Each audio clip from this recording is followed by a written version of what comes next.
का गुरुजी राधे राधे। राधे राधे। मेरा नाम अंकित सेन है, माउंटेन मैन, और मैं जबलपुर के पास मंझौली तहसील है, वहाँ पे ग्राम पड़रिया है, वहाँ का निवासी हूँ। आप हमारे ननिहाल के हैं? जी जी। मैं कितने पहाड़ चढ़ चुके? मैं इंडिया के लगभग 7 से 8 बड़े माउंटेन चढ़ा हूँ, और विश्व के जो 7 महाद्वीप हैं, मेरा सपना है कि मैं भारत जो विश्व के 7 महाद्वीप हैं वहाँ जाके भारत का झंडा फहराऊँ। और 2023 को मैंने अफ्रीका के सबसे ऊंचे शिखर माउंट किलीमंजारो में जाके भारत का झंडा लहराया। और 15 अगस्त में उसके साथ ही साथ फिर 15 अगस्त में मैं यूरोप महाद्वीप का सबसे ऊंचा शिखर है माउंट एलब्रूस, वहाँ पहुंचकर राष्ट्रीय ध्वज लहराया। अभी मेरा सिलेक्शन हुआ है और मैं इस साल 2024 15 अगस्त को ऑस्ट्रेलिया महाद्वीप का सबसे ऊंचा शिखर है माउंट कोजिस्को, वहाँ जा रहा हूँ और वहाँ देश का राष्ट्रीय ध्वज लहराऊंगा। वाह! माउंट एवरेस्ट की चोटी, वहाँ उसको पार कर लेना, चढ़ जाना, ये बहुत कठिन काम है। और पूरी दुनिया में ऐसे लोग कुछ ही होते हैं, अंकित जी जैसे, जो ये इतिहास रचते हैं। इन्होंने इतिहास रचा है। सिलेबस में इनके बारे में प्रश्न आता है। क्या प्रश्न आया था? माउंटेन मैन अंकित सेन किस जिले के निवासी हैं, जी। ये पढ़ाया जा रहा है अभी। और 2023 और 2024 के करंट अफेयर में, जनरल नॉलेज में ये क्वेश्चन बन रहा है कि माउंटेन मैन अंकित सेन किस जिले के निवासी हैं और कौन कौन से महाद्वीप उन्होंने सबमिट किए हैं। वाह! तो बहुत अच्छी बात है कि आप देश का नाम पूरी दुनिया तक पहुंचा रहे हैं। और एक छोटा सा गांव है पड़रिया, हैं? अमना के पास पड़रिया है, इंद्राना के पास, मंझौली के पास, वहाँ से ये आए हैं। उस पड़रिया गांव में भी मैं गया हूँ, कई बार गया हूँ, और वहीं से ये हैं। और ये इन्होंने एक छोटे से गांव, छोटे से हमारे ननिहाल जो है, वो ननिहाल लगभग 20-25 घर का है। इतना छोटा गांव है, 20-25 घर होंगे अमना में? जी बिल्कुल, 20-25 घर होंगे। और पड़रिया उससे थोड़ा बड़ा गांव है। और ये बहुत पिछड़े गांव हैं।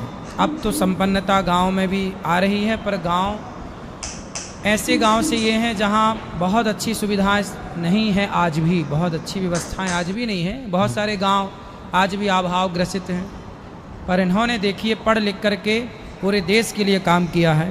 तालियां बनती हैं। और भगवान आपको खूब कामयाब बनाए, आप सुखी और स्वस्थ रहें, यही हमारी मंगल कामना आपके साथ। राधे राधे गुरुजी। राधे राधे।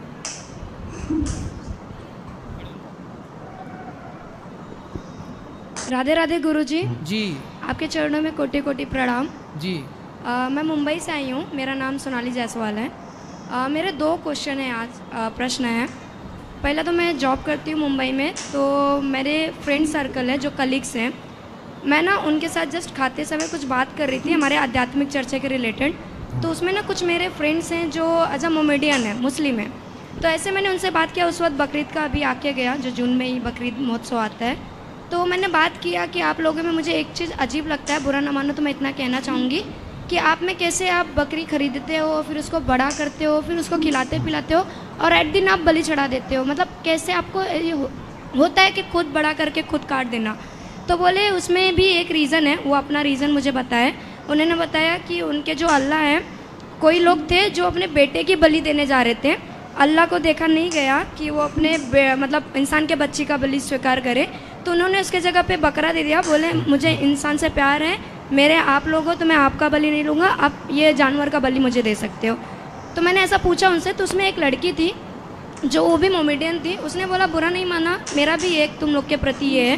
मैं बोली हाँ बोलो। तो उन्होंने बोला इस हिसाब से देखा जाए तो आप में भी एक है कि जब गणेश भगवान, मतलब जब उनका गला कटा था, जब शिव जी ने खुद उनके पिताजी ने काटा था, तो आप लोग भी तो आखिर किसी एक हाथी के बच्चे का गला काट के उनको लगाया ना, तो भी एट दिन आपने किसी न किसी का तो, मतलब भगवान ने भी किसी न किसी का तो गला काटा ना। तो मुझे भी ये खुद में क्वेश्चन हुआ कि ऐसा क्यों? मतलब भगवान थे तो वो माया कर सकते थे, वो उनका कैसे भी गला ला सकते थे, तो उस जगह पे हाथी का ही मुंडी क्यों काटना था? उनको क्यों उनका ये करना था? मैं आंसर नहीं दे पाई उनको। मैं भाई हाथी का गला काटा, बाद में गणेश जी जीवित हुए। जी। अब आपका प्रश्न है कि भगवान है कुछ भी कर सकते थे।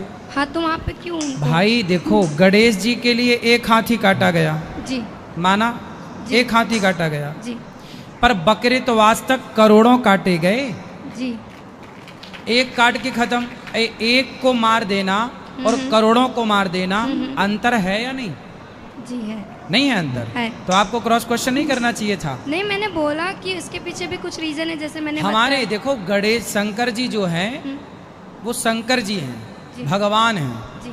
और जिन्होंने उस हाथी का सिर काटा हम्म, तो वो हाथी की सदगति भगवान ने की कि भाई मैंने काटा है तो हाँ, मैं हाँ। ही जिम्मेदार हूँ, तेरी सदगति मैं करूँगा। अच्छा। वो शंकर जी हैं, जी। सब कर सकते जी। हैं। उन्होंने अपने धाम में उसे स्थान दिया, हाँ। तो उन्होंने सर्व सामर्थ्य में कर सकते हैं। अच्छा। लेकिन उसके बल पर आज तक तो हम लोगों ने हाथी नहीं काटे ना कि चलो शंकर जी काटे, चलो हम भी काटते हैं। मतलब वो प्रथा चालू नहीं हुई, ऐसा कुछ प्रथा करके? नहीं चली। हमारे यहाँ तो मोरा ध्वज ने अपने बेटे की बलि दी, बेटे को आरे से चीरा, जी। बाद में उसका बेटा जिंदा हो गया। परफेक्ट। तो हमारे यहाँ बेटे को ही काटने की परंपरा, मोरा ध्वज ने अपने बेटे की बलि दी, बेटे को ही मार करके अच्छा। धर्म के कारण, बाद में वो बेटा जीवित हुआ क्योंकि वो जी। धर्म की परीक्षा थी। जी। हमारे यहाँ देखो ये नहीं बनता कि हमने, चलो उन्होंने एक को मारा अब हम भी वो मारते रहे। भाई ये केस कैसे खत्म होगा? जी। भाई चलो एक मारा, आप एक हाथी के मारने का नंबर काट लो शंकर जी का, जी। एक नंबर काट लो, फिर भी तो 99 नंबर है शंकर जी के पास, और आपके कारण तो आज तक करोड़ों बकरे कट गए। जी। तो करोड़ों की हत्या ज्यादा अच्छी है या एक की हत्या? एक को जब डॉक्टर इलाज करता है और आपके किसी उंगली में पॉइजन हो जाए तो डॉक्टर बोलते हैं इस उंगली को काट दो, इस उंगली के काटने से हाथ बचता है तो एक उंगली काट देना चाहिए। एक हाथ को काट देने से संपूर्ण शरीर बचता हो तो हाथ काट देना चाहिए। एक व्यक्ति के मार देने से संपूर्ण नगर की रक्षा होती है तो उसे मार देना चाहिए। एक नगर को नष्ट करने से संपूर्ण राज्य की रक्षा होती हो तो उस नगर को नष्ट करना चाहिए। एक राज्य को नष्ट करने से संपूर्ण देश की रक्षा होती है तो उसको ठीक करना चाहिए। ये नीति है, ये विदुर नीति है। इस नीति के हिसाब से यदि हाथी को मारा गया तो केवल हाथी को मारा गया, एक को, जी। उसके बाद किसी हाथी को नहीं मारा गया। नहीं। और आपके यहाँ एक बकरे को मारा गया, उसके बाद करोड़ों बकरे मारे गए। आज तक मर रहे हैं, आगे पता नहीं कब तक मरेंगे। तो ठीक। अब ये अंतर है। ठीक है। और दूसरा मेरा ये था, मैंने मतलब आपने बताया ना गुरुकुल आपने ऐसा चलाया है जो बच्चे लोग पढ़ रहे हैं उसमें, तो मेरा एक डाउट आया था मेरे मन में, तो मतलब उसमें सभी वर्ग के लोग पढ़ते हैं या फिर सिर्फ ब्राह्मण ही लोग जा सकते हैं? जो संस्कृत पढ़ना चाहें, जो वेद पढ़ने के इच्छुक हैं, जो पुराण पढ़ने के मतलब इच्छुक कोई भी हैं, कास्ट के हों? कोई भी पढ़ सकते हैं। जो पुराण तो सभी पढ़ सकते हैं, जी। व्याकरण तो सभी पढ़ सकते हैं। व्याकरण पढ़ने का अधिकार सबको है, सभी व्याकरण पढ़ें। कि मैंने सेवा देखी, मैं कथा करवाने आई हूँ, पर मैं आज प्रश्नोत्तरी में रुकी हूँ, खास इसलिए कि मैं रोज आपकी प्रश्नोत्तरी कभी नहीं छोड़ी हूँ। मैं कुछ भी हो, चाहे कुछ भी हो, पर आपकी प्रश्नोत्तरी नहीं छोड़ती।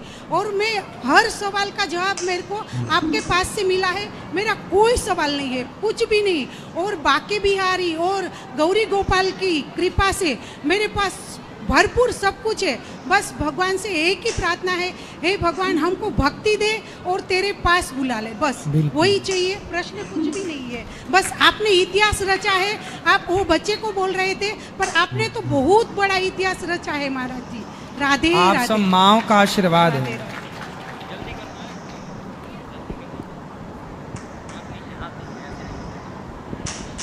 जय श्रीमन नारायण गुरुदेव। जय श्रीमन नारायण।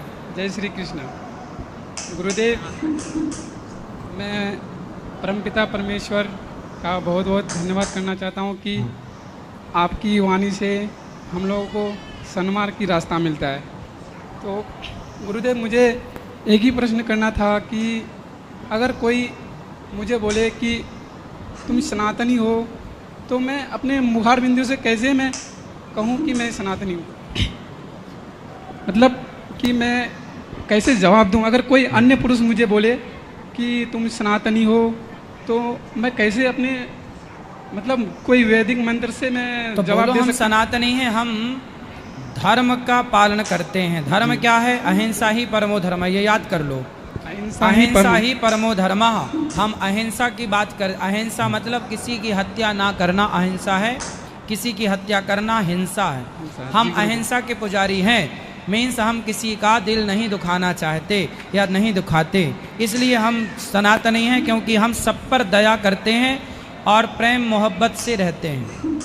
जी गुरुदेव, और मैं तमाम भारतवासियों को मैं एक बात बोलना चाहता हूँ कि अगर जीवन में आप कुछ ना करें तो प्लीज़ एक बार भागवत कथा जरूर सुने, क्योंकि भागवत कथा सुनने से ही हमें ना भगवान की ओर प्रेरित होता है, हमें सन्मार्ग की रास्ता मिलता है। तो मेरे जीवन में काफ़ी चेंजिंग हुआ है भागवत कथा सुनने से। बिल्कुल, आपको कोटि कोटि प्रणाम। इनसे बात करा पाठक, खड़े हो जाइए आप। जय श्रीमन नारायण गुरु जी।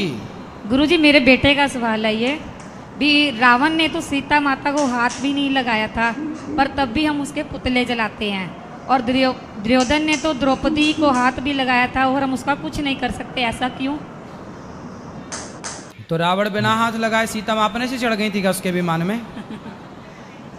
बताओ, क्या सीता मैया अपने से उसके विमान में चढ़ गई थी? नहीं। या उसने पकड़ के जबरदस्ती बिठाया था? हाँ, तो बिठाया ना, हाँ जी, हाथ लगाया ना। हाँ जी। फिर दूसरा, बड़े को सजा ज्यादा मिलती है, ठीक है। बड़े को दंड। देखो, सामान्य व्यक्ति चोरी करेगा तो उसकी चोरी माफ है, सामान्य है, हाँ जी। कम पढ़ा लिखा है, मूर्ख है। लेकिन कोई विद्वान पढ़ा लिखा, आप समझदार हैं, आप योग्य हैं, और आप चोरी करें, एक पढ़ा लिखा विद्वान जो सबको कहे जी चोरी नहीं करना, चोरी, वो चोरी करे, तो वो दंड का पात्र ज्यादा है। हाँ या ना? हाँ जी। तो रावण जैसा विद्वान, रावण जितना विद्वान था दुर्योधन इतना विद्वान थोड़ी था। रावण तो दुर्योधन तो मूसर था, दुर्योधन तो मूसर था, बिल्कुल कम पढ़ा लिखा। रावण के आगे क्या था? रावण महाविद्वान। रावण की लंका जितनी धनवान रावण था, दुर्योधन का क्या धनवान था? दुर्योधन के पास रावण की टक्कर का क्या था? रावण की टक्कर, रावण का बेटा मेघनाथ था ना, वो मेघनाथ अकेला ये कौरवों की 12 बजा सकता था। वो मेघनाथ अकेला, रावण की तो छोड़ दीजिए। तो ये दुर्योधन इत्यादि ये तो मामूली थे, बहुत ज़्यादा हाई पावर नहीं था, इसलिए भगवान को इनके लिए अस्त्र शस्त्र तक नहीं उठाना पड़ा। अर्जुन ने निपटा दिया सबको, भीम भैया ने निपटा दिया, और वहाँ तो रावण के लिए भगवान राम को आना पड़ा। अब जिसके लिए राम को आना पड़ा हो वो कितना पावरफुल होगा। तो रावण ज़्यादा विद्वान था, ज़्यादा धनवान था, उसका किया गया उसे ज़्यादा दंड दिया जाएगा। समाज बड़े से सीखती है, इसलिए रावण ने जो गलती करी उसकी गलती के कारण पुतले जलाए गए। इन्होंने भी गलती करी, पर ये मामूली लोग थे, रावण की तुलना में इनकी कोई बराबरी नहीं थी, इसलिए बड़ा रावण था, सब में बड़ा रावण। विद्वान, विद्या में रावण बड़ा था, धन में बड़ा था रावण, पावर में बड़ा था रावण, उसके आगे कुछ भी नहीं थे दुर्योधन इत्यादि। और अपराध भी रावण का ज्यादा था, सोने में ले आया है ना, और बहुत समय तक रखा अपने पास सीता माता को, तो इसलिए पुतले उसी के जलाए जाते हैं। बड़े का ही ना विरोध होगा, विरोध किसका होता? जो है नाम वाला वही तो बदनाम है। सामान्य व्यक्ति को पूछता कौन है? पुतले को यारे गहरे नत्थु खैरे के थोड़ी जलाए जाते हैं, पुतले जलाए जाते हैं उनके जो नाम ही होते हैं, जिनका यश होता है, नाम उसी का ना लोग पुतले जलाएंगे। इनको जानता कौन था? रावण को सब जानते थे, दुर्योधन को कौन जानता था? इसलिए रावण की तुलना में दुर्योधन कहीं नहीं टिकता। सॉरी, रावण से दुर्योधन की तुलना नहीं हो सकती। ठीक है। दूसरा प्रश्न गुरुजी मेरा ये है कि मेरी सिस्टर ने ना लड्डू गोपाल रखे हुए हैं। हाँ? तो लड्डू गोपाल जी रखे हुए हैं जी, तो उनको अगर इमरजेंसी अगर 5-6 दिन के लिए बाहर जाना हो तो लड्डू गोपाल की उनकी सेवा कोई नहीं कर सकता, वो कह रहे हैं किसी को दे सकते हैं हम जैसे? किसको देंगे? मंदिर में कोई आसपास हो तो मंदिर में बिठा लो, वरना भगवान जी को सुला के जाओ, मानसिक पूजा करते रहा करो। ठीक है, राधे राधे गुरुजी। जी, राधे राधे गुरुजी। जी, राधे राधे गुरुजी। राधे राधे। गुरुजी, कुछ टाइम पहले हम यहाँ आए थे, लड्डू गोपाल लेके गए थे, तो उस टाइम पूजा वूजा करके हम बाहर निकल गए थे, तो गुरुजी मेरे हाथ से आग लग गई थी, तो लड्डू गोपाल उसमें झुलस गए थे गुरुजी। तो काहे लगा दी आग? रूम में लग गई थी गुरुजी। तो अब कोई बात नहीं, साफ करके ठीक पूजा करो, सावधानी रखना, अब नहीं करना। गुरुजी एक सवाल और, मेरी मम्मी और मामा जी लड्डू गोपाल लाए हैं, आपसे नामकरण कराना चाहते हैं। अभी अंदर बैठेंगे तो करेंगे। ओके गुरुजी राधे राधे जी। मेरा नाम कुंदन है, हम बड़की पहाड़ी नबीनगर थाना जिला औरंगाबाद बिहार से आए हैं। ये हम यहाँ पे तीसरा बार आए हैं। पिछला अप्रैल में मैं 17 अप्रैल को आया था फर्स्ट बार में। जब से मैं गया हूँ तब से हमको घर पे मन ही नहीं लग रहा गुरुजी, हम हमेशा यहीं पे खींचे हुए चले आ रहे हैं। ये तीसरा बार आना हो गया। और हमारा ये है प्रश्न कि महाभारत में सबसे बड़ा बलवान कौन था? क्योंकि लोग बर्बरीक को भी कहते हैं, तो बलवान कौन था? क्योंकि अर्जुन भी थे योद्धा, हमारे भीम भैया भी योद्धा थे। अपनी अपनी जगह सब बलवान थे। भीष्म पितामह बलवान थे, सबसे बड़ा भीष्म पितामह भी बलवान थे, कर्ण भी बलवान थे, अर्जुन भी बलवान थे। सब अपनी अपनी जगह अच्छे थे, कोई सामान्य नहीं था, कोई सब एक से बढ़कर एक। लेकिन उसमें तो व्याख्या में तो ज़्यादा बर्बरीक को दिया जाता है कि वो महाभारत में सबसे बड़ा। हाँ, बर्बरीक तो कुछ बाणों से ही महाभारत पूरा करने की बात कह रहे थे, इसलिए भगवान ने सिर काटा। जी गुरुजी राधे राधे। महाराज जी राधे राधे। बैठिए, भैया भी मिलेंगे सबको, बैठिए, आराम से बैठिए। महाराज जी राधे राधे। जी, उनको देना भी। आपके श्री चरणों में मेरा कोटि कोटि प्रणाम। जी जी। महाराज जी, मैं वृंदावन में बाके बिहारी मुझे बुलाए और हम आए, आपका दर्शन मिला और अपनी ये सब सखियों के साथ में लेके आए हम। हमारी 4-5 सखियाँ आई हैं, जरा एक मिनट इनसे बात कर ले, बहुत उठा आई हैं। कराओ। राधे राधे गुरुजी। जी। आपके चरणों में कोटि कोटि प्रणाम। खुश रहिए। मैं बॉम्बे से आई हूँ आपका दर्शन करने के लिए। हम लोग नहीं सोच रहे थे कि हम लोग पहुँच पाएंगे, लेकिन हम लोग आए। अभी मुझे खुश रहिए, खुश रहिए। चलो मैं प्रश्न- यहाँ ले आओ, बैठो सब सखियों को राधे राधे।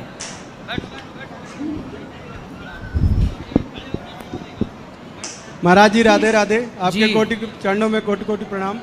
महाराज जी, मैं सतना जिला से बिरसिंहपुर से आया हूँ। आप सिमरिया के हैं, मुझे मालूम है। तो आप कहें तो अपने गांव की भाषा में बात करें? हाँ हाँ, आप करिए। तो हम जैसे पड़ुहार गांव से हैं, तो हम यह जानना चाहिए थे कि जैसन हम लोग सब यात्रा लेके जाई थे, ठीक है, सब यात्रा लेके गए और उसके बाद वहाँ अंतिम संस्कार बा। अंतिम संस्कार करे के बाद हम लोग घर आई थे और घर आके स्नान करी थे।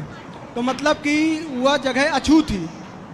और कौन सी जगह छूत है? शमशान घाट, जहाँ हम लोग जाके अग्निदाह करते हैं लोगों का, अग्नि नहीं, वो संस्कार जगह करते हैं। अछूत क्यों है? कौन बोलता अछूत है? फिर आके स्नान क्यों किया जाता है? अरे भाई, आप